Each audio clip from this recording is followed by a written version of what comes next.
నిన్నటి కోటీశ్వరుడు ఇవాళ కోటికి లేనివాడు అవుతాడు, ఇవాళ కోటికి లేనివాడు రేపు కోటీశ్వరుడు అవుతాడు. నిన్నటి వరకు అధికారంలో ఉండేవాళ్ళు దిగిపోయారు, ఇక రారేమో అనుకున్న వాళ్ళు పైకి వచ్చారు. నమశివాయ.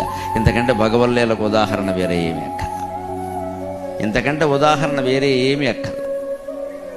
చిత్తశుద్ధి ఉంటేనే భగవంతుడు కాపాడతాడు అనడానికి నేను దేవాలయంలో కూడా నిర్మోహమాటంగా రాజకీయంలో చెబుతున్నా. చిత్తశుద్ధితో నాకు ఇచ్చిన సీట్లు చాలు, వాటిలో గెలిస్తే చాలు అన్న పవన్ కళ్యాణ్ 23 చోట్ల నెగ్గాడు, 23 చోట్ల నెగ్గాడు. భగవంతుడు ఆశీర్వచనం అతనికి, అతని పార్టీకి, ఆంధ్రప్రదేశానికి సంపూర్ణంగా లభించాలని నేను కోరుకుంటున్నాను. నాకు పార్టీలు పక్షపాతాలు లేవు, నేను ధర్మపక్షపాతం. ఎవడు ఒప్పుకోడు 21 సీట్లకి, అంత ఇమేజ్ ఉన్నవాడు.